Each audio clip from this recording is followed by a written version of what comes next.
ਵਾਹਿਗੁਰੂ ਵਾਹਿਗੁਰੂ ਵਾਹਿਗੁਰੂ। ਵਾਹਿਗੁਰੂ ਜੀ ਕਾ ਖਾਲਸਾ, ਵਾਹਿਗੁਰੂ ਜੀ ਕੀ ਫਤਿਹ। My name is Jasdeep Kaur. I am a career counselor, well-being coach and a public speaker. Today's morning Hukamnama from Shri Darbar Sahib Amritsar is by Shri Guru Nanak Dev Ji in Raag Tanasri Ang 685 of Shri Guru Granth Sahib Ji। पढ़ते हैं, समझते हैं, फिर अपनी जिंदगी विच अमल करते हैं। सतनाम श्री वाहिगुरू साहिब जी। तनासरी महला पहला कर दूजा अष्टपदियाँ एक ओंकार सतगुरु प्रसाद।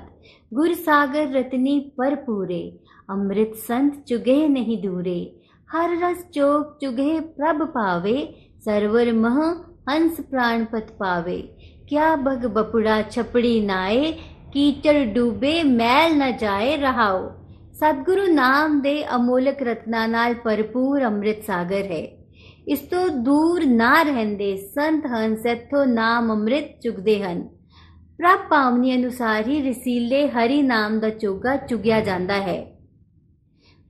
गुरु ज्ञानी सागर विच संत हंसा नू प्राणपति प्रभु मिलदा है, पर मनमुख बगला चिकड़लियां छपड़ियां विच ही नहांदा है। उस दी डोबवें चिक्कड़ दी विकारी मैल कदे भी नहीं उतरदी। So today's Hukamnama is a beautiful distinction of why it is important to seek the blessings of Almighty and seek the clarity. Why it is important to follow the advice of the Guru. See, what truly works is truth in any sphere of life. मान लो कि साढ़े किसी भी area which, मान लो health है, family है, relationships है, finances है, किसी भी एरिया विच सानू एडवाइस दी लोड़ है, सानू क्लैरिटी दी लोड़ है। कई बारी की असी करदे हां कि we are not speaking to the relevant people. असी इधरों उधरों लोगों कोलों सलाह लैंदे रहने आ, या फिर असी अपने ही थॉट्स नाल ही इंटैंगल्ड रहने आ। असी आप ही चीज़ां नू लभण दी कोशिश करदे रहने आ, आप ही चीज़ां नू गूगल कर करके उन्होंने क्लीयर करने की कोशिश करते रहने आ, which ultimately comes out to be like just banging your head against the wall. We reach nowhere. So it's very important to seek the blessings of our almighty कि सानू क्लैरिटी मिले and seek the advice of the expert. मान लो कोई health issue है, it's very important to go to the specialist, अपने proper test करवा के उसकी गाइडेंस सीख करो, उसकी एडवाइस नु फॉलो करो।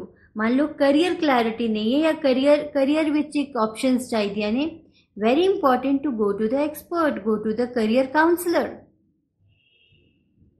मान लो कुछ रिलेशनशिप विच प्रॉब्लम है, रिलेशनशिप प्रॉब्लम्स नाल की हुंदा है, we are just speaking to people here and there, मेरे नाल ऐ होया, मेरे नाल ऐ होया। There are two options. First of all, go to the person concerned जिहदे नाल problem है, सीधा ओहदे नाल गल करो and create some win-win situation and sort out the matter, or seek the advice of the expert। कोई इस तरह दा इंसान जिहड़ा कि तुहाडे रिलेशनशिप विच चीज़ां sort out करन विच सपोर्ट कर सकदा है। So expert guidance is very important. It is beautifully said that not to bang your head against the wall. See, क्या बग बपुड़ा छपड़ी नाए कीचड़ डूबे मैल न जाए। वो मैल कभी भी नहीं जाती, वो नेगेटिविटी कभी भी नहीं जाती अगर तुसी क्लैरिटी नहीं सीख करोगे।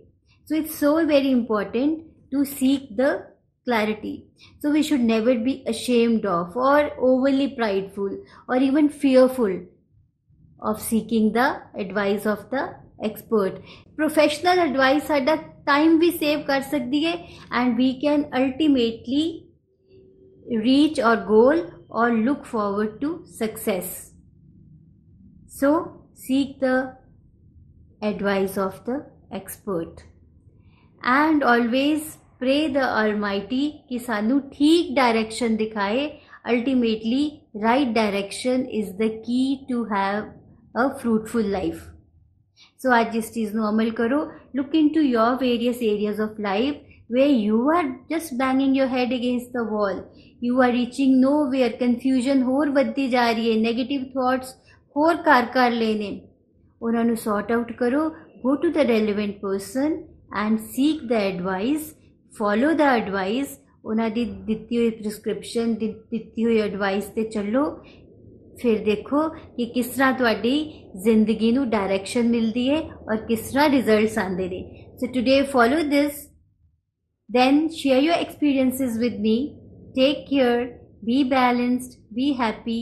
ਵਾਹਿਗੁਰੂ ਜੀ ਕਾ ਖਾਲਸਾ, ਵਾਹਿਗੁਰੂ ਜੀ ਕੀ ਫਤਿਹ। ਵਾਹਿਗੁਰੂ।